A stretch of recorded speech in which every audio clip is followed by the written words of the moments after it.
আমার তো ভিসা হয়ে গেছে। কি কইস, এত তাড়াতাড়ি তোর বিষয় হয়ে গেল? আরে না, আমি একটা ভালো দালাল ধরছিলাম তো এই জন্য তাড়াতাড়ি হয়ে গেছে। ভালো, তা তোর ফ্লাইট কবে? এই সামনের মাসের মনে হয় 2 তারিখে চলে যাবান। আমারও না বিদেশ যাওয়ার অনেক শখ করে। তা তোর কত টাকার মতো লাগতেছে?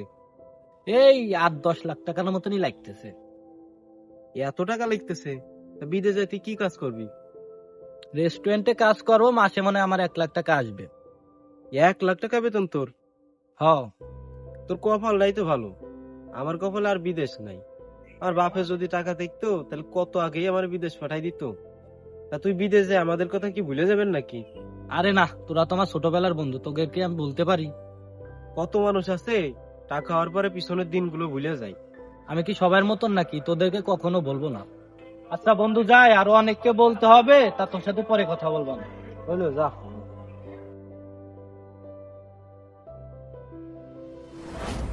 মেয়েদের মেয়ে জুসনায় আমায় কথা দিয়েছে, হাসি হাসি বলে জুসনা। শরীফুল, দাঁড়া দাঁড়া।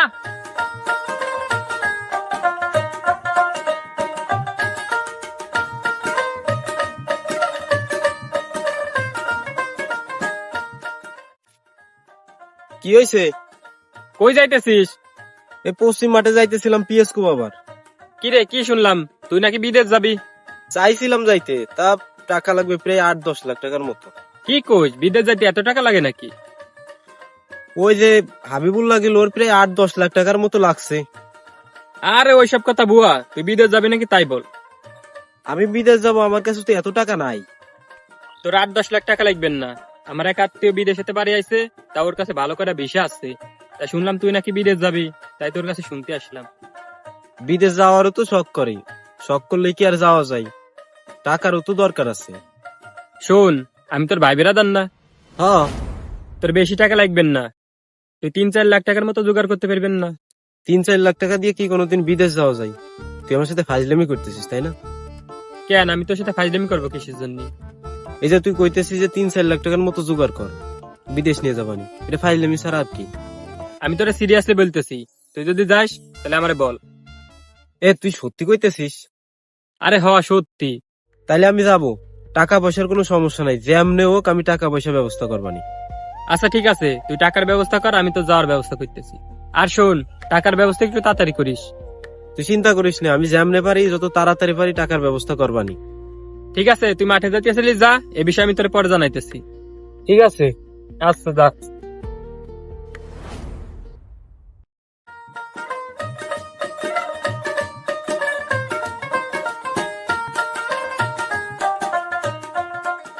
শরীফুল, আমরা তো সবাই একটা পিকনিকের আয়োজন করছি, তা তুই যাবি নাকি? না রে, আরে বেটা, আমাদের সাথে গেলে অনেক মজা হবে। আমি তোরে কইলাম না যে যাবো না। কেন, কোনো সমস্যা? তোর মন খারাপ নাকি? তোরা একটা কথা বলবো? কি বলবি বল। আমি তো বিদেশ যাইতেছি। বিদেশ যাইতেছিস তো ভালো খবর। না মানে তুই আমার ব্যাপারে তো সবকিছুই জানিস। আমার বাপ অনেক আগেই তো মারা গেছে। সে মারা যাওয়ার পর অনেক কষ্ট করে পরিবারটা চালাইতেছি। এখন বিদেশ যাইতেছি তো অনেক টাকা পয়সার ব্যাপার আছে। এত টাকা কোথায় পাবো বুঝতেছি না। আরে চিন্তা করিস না, একটা ব্যবস্থা হয়ে যাবে না। দোস্ত, তোর কাছে তো আগে কোনোদিন কিছু চাইনি, আজকে একটা জিনিস চাবো। কি জিনিস বল। তুই আমার 1 লাখ টাকার মতো ব্যবস্থা করে দিতে পারবি? আমি এত টাকা কোথায় পাবো? দেখ, না করিস নে, আমি যাওয়ার প্রথম 2 মাসেই তোর সব টাকা দিয়ে দিবানি। আরে কি করতেছিস তুই? স্যার, দেখি আমি কি করতে পারি। দেখ, তুই না করিস নে দোস্ত, তুই আমার এইটুকু উপকার কর। আচ্ছা ঠিক আছে, আমি 1 লাখ টাকার মতো দিবানে। 8 টাকা কোথায় পাবি? ওই টাকার ব্যবস্থা হয়ে যাবে না। মায়ের কয়টা গয়না আছে, ওই গয়নাগুলো বিক্রি করলে 2 লাখ টাকার মতো হয়ে যাবে না।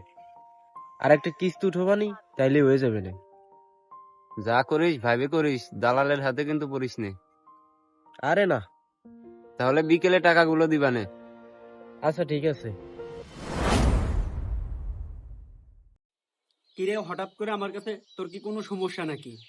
না মানে আমি একটা বিপদে পড়ছি তো, এই জন্য আপনার কাছে আসছি। তা কি বিপদে পড়ছো? ওই আমি বিদেশ যাইতেছি তো, কিছু টাকাই শর্ট পড়ছে, তাই যে এই গয়নাগুলো আনছি বিক্রি করার জন্য। কিরে, এতগুলো গয়না কই পাইলি তুই? এই গয়নাগুলো আমার মায়ের, সে আমারে দিছে, আমি বিদেশ যাবো তো সেই জন্য। আমি যদি বিদেশ যাই তাহলে এর থেকে ভালো ভালো গয়না আমার মারে আমি বানাই দিবেন। ও তাই নাকি? হ্যাঁ, ভালো, তা তুই কবে যাইতেছিস? এই কিছুদিনের মধ্যেই চলে যাবানি, আমার জন্য দোয়া করেন। গয়নাগুলো কেমন নকল নকল লাগতেছে। কি বলেন? এই গয়নাগুলো তো আমার আব্বা দিছে আমার মারে। তোর বাপের শেষ সম্বলটুকু বিক্রি করে দিবি? কি করব, বিক্রি করে তো একটা কাজেই লাগাইতেছি, তাছাড়া তো আর উপায় নাই। তা কত হলে বিক্রি করবি? আপনি তো আমাদের গ্রামেরই মানুষ, আপনার কাছে কি দাম চাওয়া লাগে? স্বর্ণের দাম হিসেবে আপনি দিয়েন। তারপরেও তো তোর একটা দাম আছে, যেহেতু তোর মাল। এই জায়গায় 3.5 লাখ টাকার মাল আছে, আপনি আমারে 3 লাখ টাকা দিয়েন। তা তোর কি 3 লাখ টাকা দিলে হয়ে যায়? প্রায় কাছে যাই, 3 লাখ টাকা দিলে আর কিছু শর্ট থাকে, ওই টাকাগুলো আমি ম্যানেজ করে পারবেন। আচ্ছা ঠিক আছে, এই নে, এখানে পুরো 3 লাখ টাকাই আছে। ঠিক আছে, আমি যাই, আমার জন্য দোয়া করেন যাতে ভালোভাবে পৌঁছাইতে পারি। আরে এগুলা কি বলা লাগে? তোর জন্য তো এমনিতেই দোয়া করি। ঠিক আছে যা। তা ভালো থাকেন। আচ্ছা ঠিক আছে যা।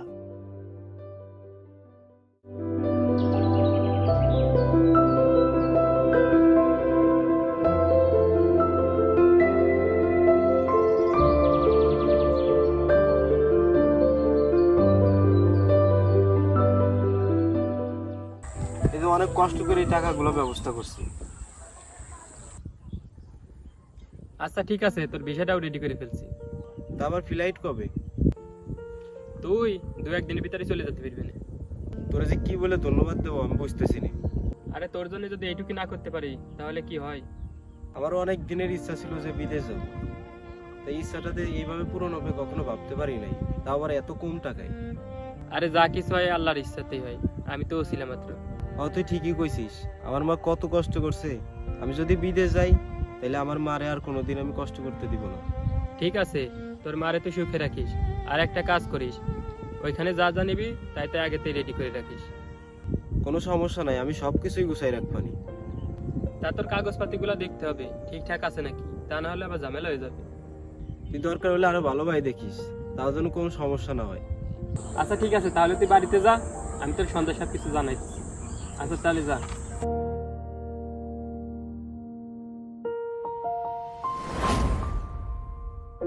সরি রে ভাই, একটু আসতে দেরি হয়ে গেছে। ওই যে মা আছে না, ছাড়তে চাইতেছিল না।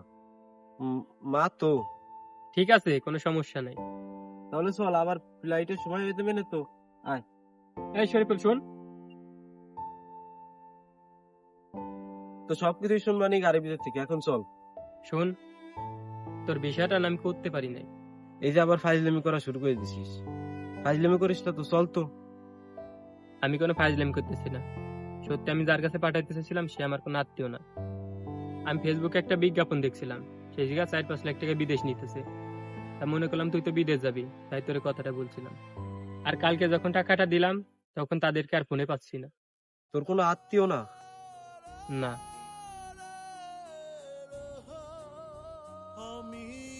আমি কত কষ্ট করে টাকাগুলো ম্যানেজ করছি জানিস। আমার মায়ের শেষ স্মৃতি গয়নাগুলো আমি বিক্রি করে ফেলছি বিদেশ যাব বলে। আর তুই? আমি কেমনে কি করব? আমার মায়ের এদের আমি কি বলবো? আমার সবকিছুই তো শেষ হয়ে গেল, এখন আমি কি করব? ভাই তুই আমার মাফ করে দিস, আমি তো বুঝতে পারিনি এরকম হয়ে যাবে। মাপ চাইলেই কি সবকিছু শেষ হয়ে যায়? আমি এখন এতগুলো টাকা মানুষের কিভাবে দিব? একটা বার নাই তুই ভালো করে জানতি, তারপরে না হলে আমারে বলতি। আর কি বলবো তোরে?